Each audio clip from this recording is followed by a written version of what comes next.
You put it around 1 foot, 1 belt. Let this drop in the middle and put this around the second one. Stretch your legs out.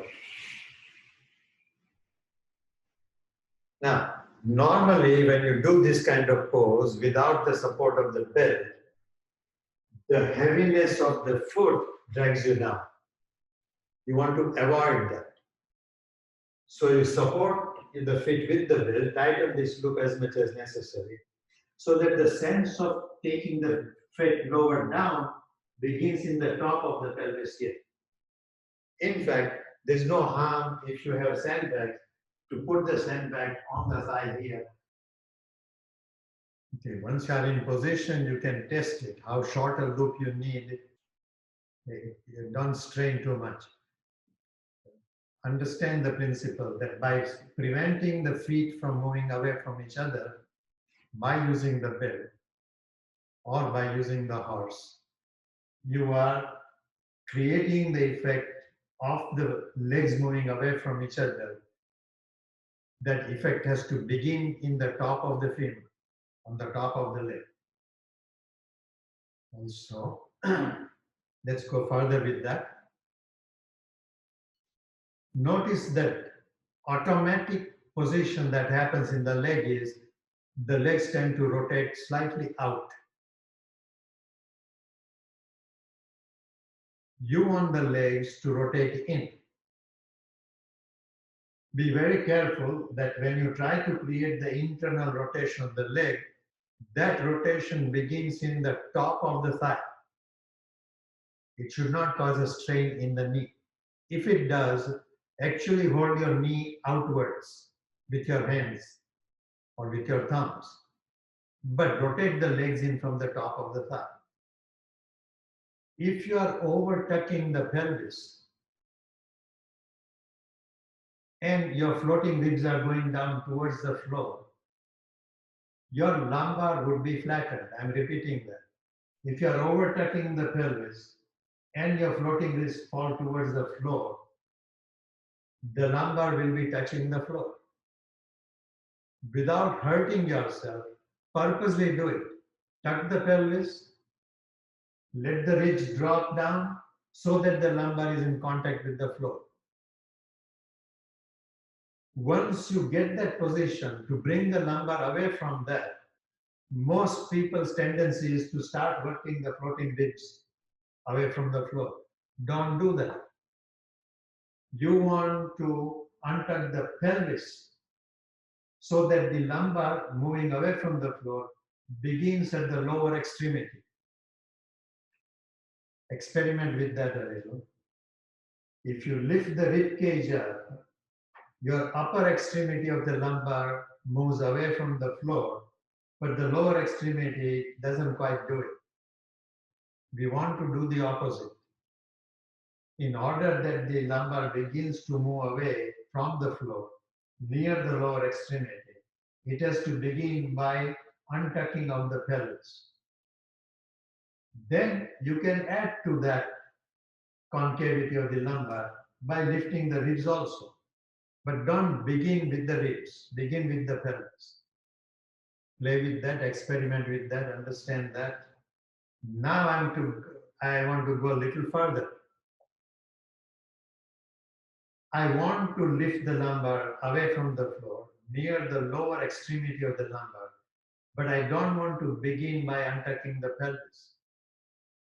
The very untucking of the pelvis has to begin by rotating the top femurs in.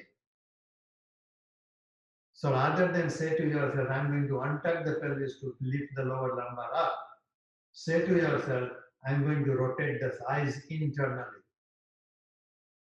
the top of the femur internally, so that the pelvis automatically begins the untucking action.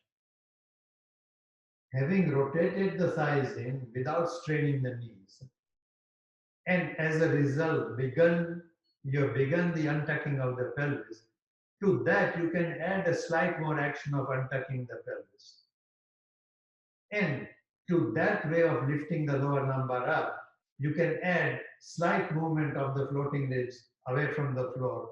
So there is a more complete arch of the lumbar.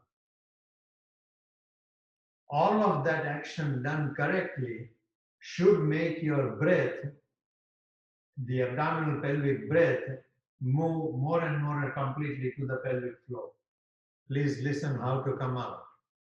You should hold the belt with your hands, pull the belt down towards the floor so that you are not using the leg strength to bring the feet together. Rather, you are using the belt to bring the legs together. Let the weight of the hand help you to push the femurs towards the outer thigh. Your kneecap should be lifted and the leg should be very straight. As your legs go out, the iliac spine have to rotate towards each other, just like in many other postures we have done.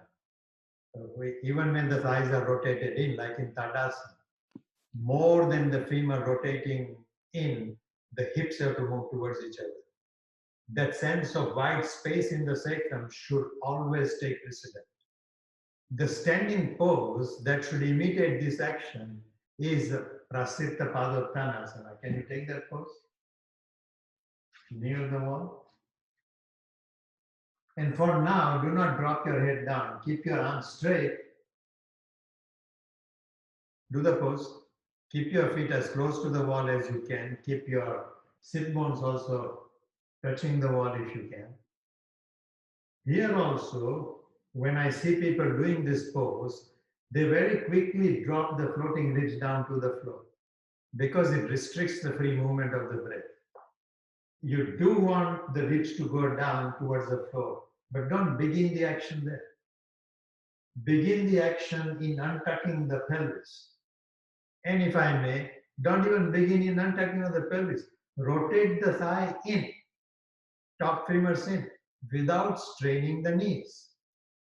So the whole sense of untucking the pelvis begins in internal rotation of the thigh first, like in every forward bend.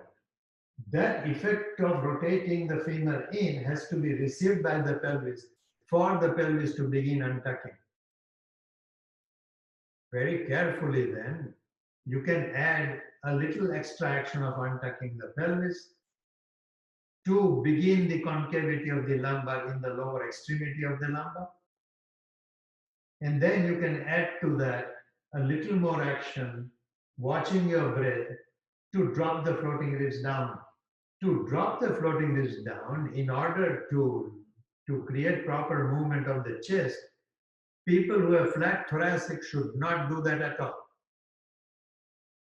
But everybody else can increase that sensation by lifting the head up very, very, very high, almost as though the back of the skull is hitting your dorsal spine. Rotating the thighs in without overdoing it from the knees. Untuck the pelvis. Do that untucking action. Add the movement of the floating ribs. Increase that action in the upper body by lifting the head up very high. So from the two poses you have done today so far, can you see the effect of those two in your Tadasana? Certainly the thighs don't rotate in as much as they do in the previous poses. But that sensation, that direction should be there, as though you are rotating the top femurs in to untuck the pelvis. And then without letting the thighs rotate out, can you tuck the pelvis also, what Guruji will call double action? To create a proper concavity of the lumbar, the action again must begin near the pelvic floor, near the lower extremity of the lumbar, I should say.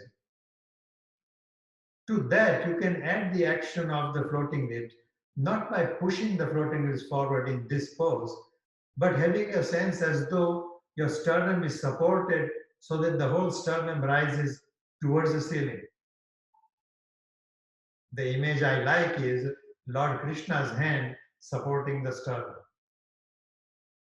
which will move the floating ribs forward a little. Now, the double action I talked about, where the rotation of the thighs untucks the pelvis, you retain that internal rotation of the thigh and still try and tuck the pelvis, is something that I want to add today further.